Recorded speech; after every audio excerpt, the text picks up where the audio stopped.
यार बहुत सारे टेक यूट्यूबर अनबॉक्सिंग करते हैं फोन्स की और वहां पर डिस्प्ले का एक फीचर आप सुनते हो टच सैंपलिंग रेट। और काफी बार जो है लोग कंफ्यूज कर देते हैं आपको कि भाई होती क्या है ये चीज। और बहुत सारे टेक यूट्यूबरों को तो पता भी नहीं है कि भाई क्या बला है ये। बहुत सारे लोग तो इसे रिफ्रेश रेट का ही दूसरा रूप समझते हैं। तो चलिए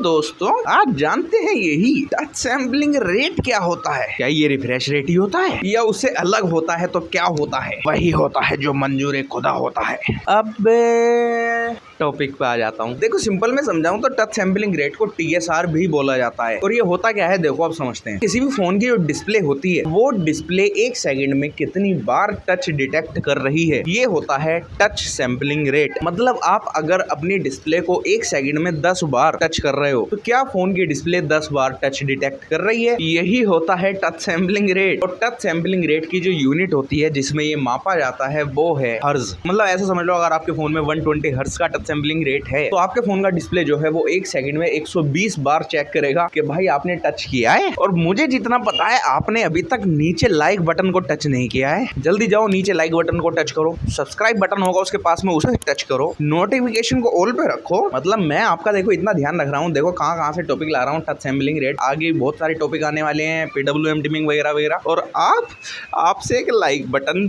टच नहीं हो रहा, जल्दी कर दो। देखो अभी तक मैंने आपको जितना ही बताया टच सैंपलिंग रेट के बारे में, आपको बेसिक पता चल गया होगा कि भाई क्या होता है। और दूसरी चीज ये है कि टच सैंपलिंग रेट जितना ज्यादा होता है उतनी ज्यादा रेस्पॉन्सिव स्क्रीन होती है आपकी। मतलब आप कुछ भी टच करोगे तो आपकी स्क्रीन जल्दी रिस्पॉन्स करेगी अगर आपके फोन में ज्यादा टच सैंपलिंग रेट है। और इसका फायदा मैं अभी आपको बताऊंगा, उससे पहले मैं आपको बताता हूँ कि रिफ्रेश रेट और इसमें क्या फर्क होता है। बहुत सारे लोगों को अभी भी सेम ही लग रहा होगा भाई 120 हर्ट्ज का तो रिफ्रेश रेट है मेरे फोन में, तो क्या दिक्कत है जो मतलब इतना रेस्पॉन्सिव नहीं है मेरी डिस्प्ले। तो देखो भाई साहब, रिफ्रेश रेट जो होता है वो आपको एक सेकंड में, अगर आपके फोन में 120 हर्ट्ज का रिफ्रेश रेट है तो वो आपको एक सेकंड में समझ लो कि 120 इमेजेस दिखाएगा जो भी आपकी स्क्रीन पर चल रही हैं। जब भी आप कुछ स्क्रॉलिंग वगैरह करोगे और आपके फोन में 120 हर्ट्ज का रिफ्रेश रेट है तो आपका फोन एक सेकंड में आपको 120 इमेजेस दिखाएगा उस चीज की जो आप चला रहे हो। अगर आपके फोन में 60 हर्ट्ज का रिफ्रेश रेट है तो जब आप फोन को चला रहे हो तो वहां पर 60 इमेजेस दिखेंगी आपको। तो रिफ्रेश रेट क्या होता है, वो विजुअल्स के लिए होता है, आपकी आंखों के लिए देखने के लिए होता है। और वहीं पर टच सैंपलिंग रेट क्या होता है, इससे अलग होता है, वो टच के लिए होता है, वो आपकी उंगलियों के लिए होता है। समझ गए? देखो रिफ्रेश रेट होता है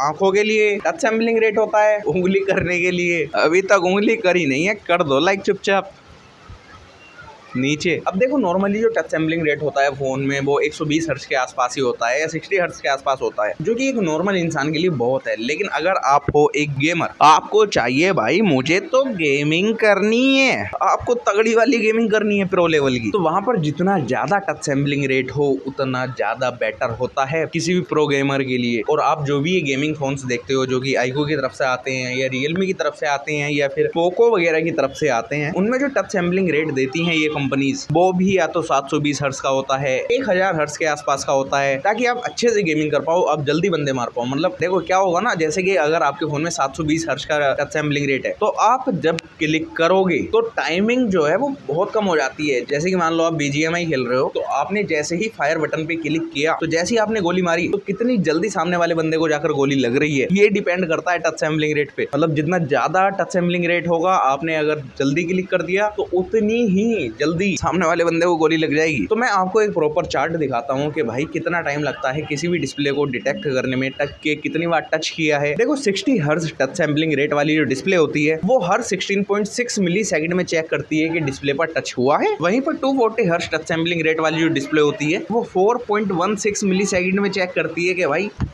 टच हुआ है। और 720 हर्ट्ज वाली अगर डिस्प्ले है तो वो हर 1.38 मिली सेकंड में चेक करती है कि भाई टच हुआ है। तो जब आप ऐसे गेम खेलते हो जैसे कि BGMI हो गया, PUBG वगैरह हो गए या COD मोबाइल वगैरह हो गए, तो वहां पर ये भाई चीज बहुत ज्यादा मैटर करती है कि भाई आपके फोन में कितना टच सैंपलिंग रेट है। तो आप अगर एक गेमिंग फोन ले रहे हो या फिर आप गेमिंग के लिए फोन ले रहे हो तो आप जरूर चेक करें कि डिस्प्ले में टच सैंपलिंग रेट कितना है। और गेमिंग वगैरह के लिए मिनिमम से मिनिमम 240 हर्ट्ज तो होना चाहिए भाई टच सैंपलिंग रेट। तो जब भी आपको कोई फोन लेना है तो आई होप आप समझ गए होंगे कि भाई आपको रिफ्रेश रेट ही नहीं चेक करना है, आपको टच सैंपलिंग रेट भी चेक करना है कितना है। तो वीडियो अगर आपको पसंद आई हो, थोड़ी सी भी इंफॉर्मेटिव लगी हो, थोड़ा सा भी ये लगा हो कि भाई कितना क्या बढ़िया समझाता है यार ये, तो नीचे सब्सक्राइब बटन दिया हुआ है, चुपचाप कर लो। लाइक करो वीडियो को, नीचे कमेंट करो आपको मजा आया नहीं आया, और बता के जाओ कमेंट सेक्शन में आपके फोन में कितना टच सैंपलिंग रेट है। तो बस आज की इस वीडियो में इतना ही था, मिलता हूँ आपसे अगली वीडियो में। Good bye.